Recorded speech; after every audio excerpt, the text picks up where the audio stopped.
Hello viewers, আসসালামু আলাইকুম। আজকে আমি আপনাদেরকে দেখাবো আমার অ্যাকুরিয়ামটা আজকে প্রায় মাস দেড়েক হয়ে গেছে পানি পরিষ্কার করা হয়নি। তো চিন্তা করলাম আজকে একটু পরিষ্কার করে দেখি। অবস্থা অনেকদিন তো হয়ে গেল, ময়লাগুলো কেমনে কিভাবে কি করতে হয় আপনাদের একটু দেখাবো। প্রথমে মাছগুলোকে একটু ধরে আমার পাশে একটা ট্যাঙ্ক আছে, পুরোনো পানিটাতে রাখলাম।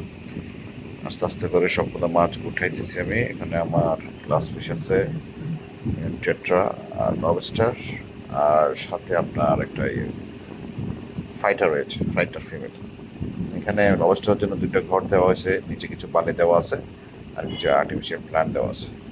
এই যে আমার লবস্টারটা ধরতেছি, দেখেন, অরেঞ্জ কালার লবস্টার, মাশাল্লাহ মাশাল্লাহ, খুবই সুন্দর দেখতে, মাশাল্লাহ অনেকই সুন্দর।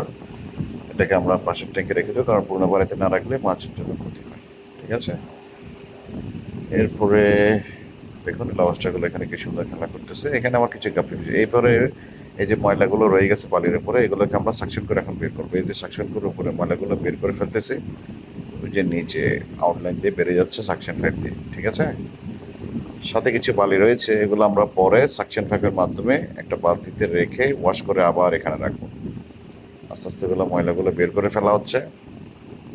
বের করে ফেলা হয়ে গেলে এখন আস্তে আস্তে আস্তে ধীরে বালিগুলো যাতে বাইরে না পড়ে, উপরের যে ময়লাগুলো আছে এগুলো সাকশন করে বের করে ফেলা হচ্ছে। ঠিক আছে, দেখুন এভাবে করে বের করলে বালিগুলো, যেহেতু আমার পুরোনো ইউজের বালি, এগুলো পরিষ্কার বালি, সেজন্য এগুলো বাইরে ফেলা যাবে না। এগুলো আমরা পুনরায় ইউজ করব। উপরের ময়লাগুলো সাকশন করে আমরা নিয়ে ফেলতেছি। দেখুন কিভাবে আস্তে আস্তে ময়লাগুলো বের হয়ে যাচ্ছে।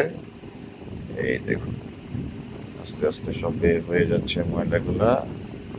এই যে, এগুলো মাছের বডিগুলো আসলে সব অনেকদিন হয়ে গেছে, তো পানির কালারটাও চেঞ্জ হয়ে গেছে, যার কারণে আমরা ট্রাই করতেছি নতুন ভাবে আবার। দেখবেন যখন আমরা নতুন পানি অ্যাড করবো তখন দেখবেন কত সুন্দর হয়ে গেছে আবার অ্যাকুরিয়ামটা।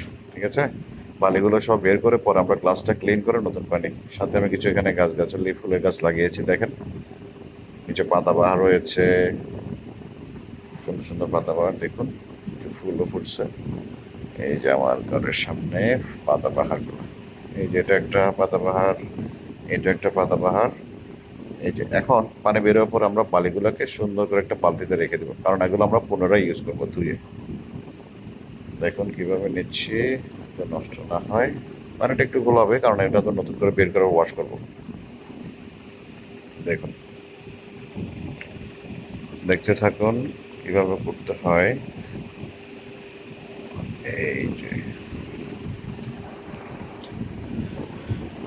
এখন দেখুন, এখানে পাশের ট্যাঙ্কে কিন্তু আমার কিছু গাপ্পির বাচ্চা রয়েছে। ঠিক আছে, সাথে আমার এখানে যে ওই ট্যাঙ্কের মাছগুলো ছিল, লবস্টার থেকে শুরু করে টেট্রা, সব এখানে রয়েছে। এখানে সবগুলো গাপ্পির বাচ্চা, এগুলো আমার নিজের ঘরের বাচ্চা। এরপরে একটা ফোমের মাধ্যমে গ্লাসটাকে ওয়াশ করা হইতেছে, ওয়াশ করে এরপরে পানিগুলো আমরা একটা সাকশন পাইপ দিয়ে আবার বের করে নিব।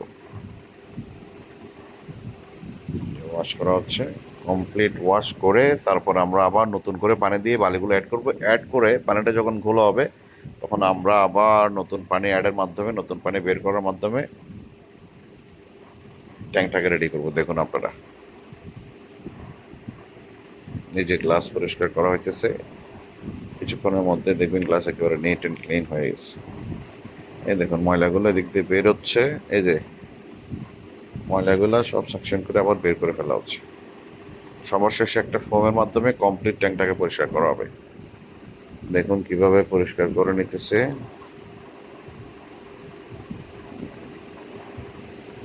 প্রচুর ময়লা হয়েছে, কারণ অনেকদিন করা হয়নি তো আসলে, যার কারণে ময়লাগুলো জমে একেবারে অবস্থা খারাপ হয়ে গেছে।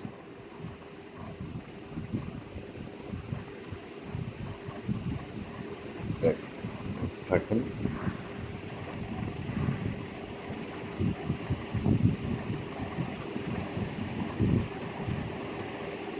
শেষের দিকে সব ময়লা প্রায় বের হয়ে গেছে। এখন আমাদের প্রায় কাজ শেষ। এরপরে পানিগুলো যখন বের হয়ে যাবে আমরা ফোমের মাধ্যমে এটা কমপ্লিট ভাবে শুকিয়ে ফেলবো। শুকিয়ে ফেলে বালিগুলো দিয়ে পানি দেবো। প্রথমে পানি দেওয়ার পরে বালিগুলোকে আবার অ্যাড করব। অ্যাড করে একটা ফোম ফিল্টার দিয়ে দেবো, যেন পানিটা নতুন করে ফিল্টার হয়ে যায়। এরপরে কমপক্ষে 1-2 দিন পানিটাকে ফিল্টারেশন করব, যেন যেটা ডাস্ট পড়েছে ওটা যেন কমপ্লিটলি বসে যায়। এই দেখেন একেবারে পরিষ্কার হয়ে গেছে ট্যাঙ্কটা। এখন আমরা কি করব, এই যে দূর থেকে আপনাদেরকে দেখাচ্ছি, একেবারে ক্লিয়ার, ক্রিস্টাল ক্লিয়ার হয়ে গেছে। পাশে আমার গাপ্পির পোনাগুলো আছে।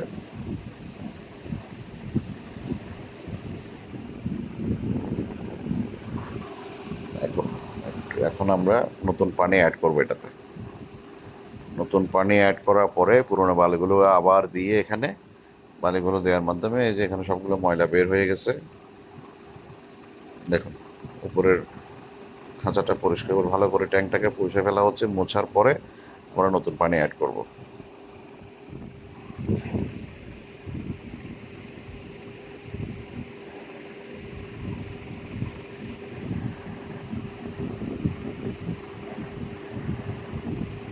এই যে নতুন পানি অ্যাড করা হয়েছে। অ্যাড করার পরে এখন বালিগুলোকে একটু পানি দিয়ে পরিষ্কার করা হচ্ছে যেন ময়লা পানিটা বের হয়ে যায়, কারণ বালিতে নিচে বসে থাকে। ঠিক আছে, পানিগুলো অ্যাড করে আমরা বালিগুলোকে একটু পরিষ্কার করতেছি। পরিষ্কার করার পরে এগুলো আমরা আবার ট্যাঙ্কে দেবো। একটু দেখতে থাকুন কিভাবে করা হচ্ছে। নতুন পানি ছাড়া হয়েছে, পানির ভিতরে যে ময়লাগুলো আছে এগুলো সব বরফলায় পড়ে যেখানে বালিগুলো অ্যাড করতেছি। এখন অ্যাড করার পরে পানিটা কিছুটা ঘোলা হবে। ঘোলা হওয়ার পরে আমরা যখন foam filter, sponge foam filter যেটা আছে না, ওটা ইউজ করলে দেখবেন 2 দিন আমরা চালাবো, 1 থেকে 2 দিন চালাবো, চালালে দেখবেন পানিটা একেবারে ক্রিস্টাল ক্লিয়ার হয়ে গেছে। এখন পানিটা একটু ঘোলা হবে যেহেতু বালি অ্যাড করা হচ্ছে। এই যে দেখেন পানিটা একটু ঘোলা হয়ে যাচ্ছে।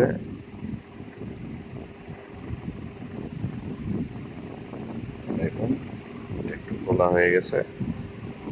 এই যে এখন একটা ফিল্টার অ্যাড করা হয়েছে। দেখুন আস্তে আস্তে আস্তে আস্তে পানিটা একেবারে নিট অ্যান্ড ক্লিন হয়ে যাবে। 1 দিন ফিল্টার চালানোর পরে আমি আবার নতুনভাবে অ্যাড করতেছি। এই এখন দেখেন আপনি আমার পুরো অ্যাকোয়ারিয়াম সেটটা এখানে।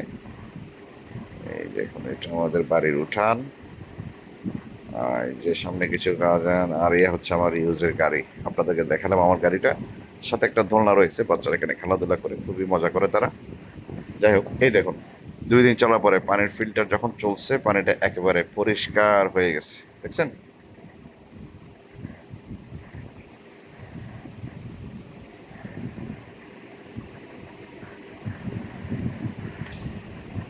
এখন আমরা মাছগুলাকে সুন্দর করে দিয়ে দেবো। এরপর দেখবেন আমার অ্যাকোয়ারিয়ামের সেটআপটা কিরকম মনে হচ্ছে। একটু ওয়েট করুন, দেখুন এখনই কি সুন্দর লাগতেছে। ঠিক আছে, দেখলেন তো কিভাবে পুরোনো ট্যাঙ্কে পরিষ্কার করা আবার নতুন করা হয়েছে। টাটা, বাই বাই, আসসালামু আলাইকুম।